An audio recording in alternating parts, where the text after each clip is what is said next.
Imaginez-vous, c'est le soir, vous êtes tout seul chez vous. Votre téléphone vient de tomber. Le problème, c'est que vous êtes en chaise roulante. Vos capacités physiques sont réduites. Vous essayez tout de même de le rattraper, vous perdez équilibre et chutez à votre tour. Actuellement, sur le marché, on trouve des robots qui vous tondent le gazon, des robots qui vous aspirent la poussière, voire même des robots qui lancent la balle à votre chien, et le tout de manière autonome. Mais est-ce qu'actuellement, il existe un outil, un objet, un robot qui permettent aux personnes souffrant d'handicap de se relever du sol de manière autonome? Non. Avant de commencer à développer notre concept, on va voir ce qui se fait actuellement sur le marché et les observations qu'on a pu faire. Alors, durant ces observations, une chose qui est primordiale pour les personnes souffrant d'handicap, c'est l'autonomie chez soi, de ne pas toujours dépendre des autres. Demander de l'aide de manière récurrente peut devenir un poids. Le fait de chuter cause non seulement une douleur physique, mais également psychologique due à la gêne occasionnée. Maintenant, on va passer à ce qui se fait actuellement sur le marché. Alors, les outils d'aide auxiliaire, ils vont de la cigogne à la montre connectée, mais nous, on s'est plus intéressé aux coussins gonflables que vous pouvez voir. Dans un premier temps, on a cru que ce coussin permettait aux gens de se relever du sol de manière autonome. En faisant des entretiens, puis en poussant des interviews plus loin, on a constaté que d'une part, il fallait qu'il y ait l'aide d'une tierce personne pour positionner le coussin et l'activer, mais également, une fois que la personne est assise, elle a besoin d'être assistée pour pouvoir se relever. Donc le point commun de tous les outils d'aide auxiliaire sur le marché, c'est qu'ils ont la nécessité d'une tierce personne. On a essayé de définir qui seraient les personnes soumises à cette problématique de chuter au sol et de ne pas pouvoir se relever. Alors on a défini qu'il y aurait les myopathes, les paraplégiques, sclérose en plaques et post-polio syndrome. Pour ce qui est de la myopathie, c'est la dégénérescence des tissus musculaires et la personne souffrant de cette maladie va subir la cécité des fonctions motrices dans cet ordre-là. Dans un premier temps, elle ne pourra plus courir, ensuite elle ne pourra plus monter les escaliers, elle ne pourra plus marcher et pour finir, elle ne pourra plus ramper. Donc ramper, l'autonomie au sol est une action qui reste assez longtemps dans le développement de la maladie. Ensuite, il y a les paraplégiques. Les paraplégiques paralysés du bas de leur corps développent une certaine musculature.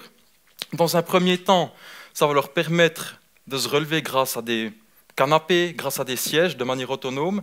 Mais avec le vieillissement normal du corps humain, la musculature s'affaiblit et cette action devient donc impossible. Ensuite, pour ce qui est des scléroses en plaques, la sclérose en plaques, c'est une maladie cyclique dans laquelle il y aura des phases où les personnes auront un plus grand risque de chuter. Et dans cette même phase, la personne ne pourra pas se relever du sol de manière autonome. Ensuite, il y a les post-polio syndromes. Bien que la maladie soit éradiquée, on a décidé de garder ces pathologies car il y en a encore pas mal en Suisse qui souffrent de cela et ça s'apparente pas mal à certains types de myopathie.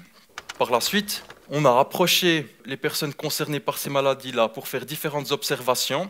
L'observation qu'on va vous présenter, c'est le déplacement au sol. Parce qu'en fait, ce qu'on a pu constater déjà, c'est que toutes ces personnes ont énormément d'autonomie au sol, mais ne peuvent pas se relever du sol de manière autonome.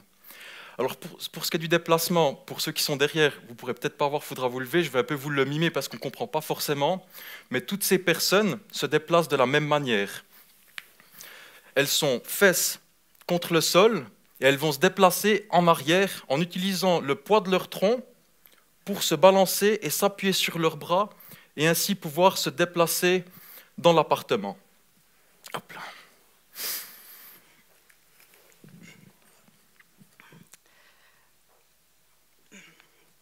Une chose importante quand on développe un projet qui nous tient à cœur, c'est d'être soutenu. Pour ce projet, on a reçu le soutien d'associations, dont l'ASRIM, qui est l'Association suisse romande intervenant contre les maladies neuromusculaires, ainsi que des personnes handicapées qui ont accepté de nous donner de leur temps pour qu'on puisse développer un objet qui corresponde au mieux à leurs besoins. Ce qu'on a pu observer, c'est qu'une fois sur le sol, même se soulever d'une hauteur de 1,5 cm est problématique. On a développé une chaise avec un moteur qui permet d'atteindre le ras du sol grâce à une assise en tissu. La personne s'y glisse à reculons et le moteur va la monter jusqu'à une hauteur de 60 cm à partir du sol. À partir de cette position, la personne pourra soit se remettre debout avec ses béquilles si elle en a les capacités, soit, si elle a placé son matériel pour se relever, genre sa chaise roulante ou sa planche de transfert ailleurs dans l'appartement, ce qu'on a prévu, c'est de mettre des roulettes sous notre module. Ce qu'on a pu observer, c'est que les personnes qui souffrent de handicap physique ont tendance à aménager leur appartement de telle sorte à pouvoir se déplacer en utilisant les meubles avec les bras pour se tirer.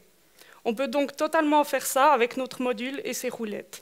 En termes de prototypage, on a déjà réalisé un premier prototype de la structure en métal pour tester sa rigidité. On a aussi fait plusieurs tests des commandes haptiques avec les utilisateurs pour voir quelle commande est la plus ergonomique et bien choisir son positionnement sur le module. Ce qu'on aimerait réaliser, c'est un système de location parce que les personnes qui souffrent de ces maladies-là ont tendance à avoir besoin de la chaise à un moment et à un autre pas. Cela permettrait aussi à des personnes qui ne bénéficient pas de subventions d'avoir accès aux produits à moindre coût. D'autres personnes, par contre, ont des maladies qui évoluent différemment et auraient besoin de la chaise de manière plus constante et plus longue dans le temps. On leur proposerait donc un système de personnalisation de la chaise pour qu'elles puissent mieux l'intégrer à leur domicile. Nos objectifs sont donc de créer un produit qui rejoint les réels besoins des utilisateurs, mais également qui puisse être accessible financièrement.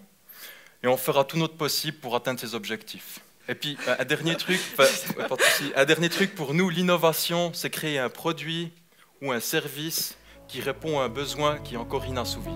Merci.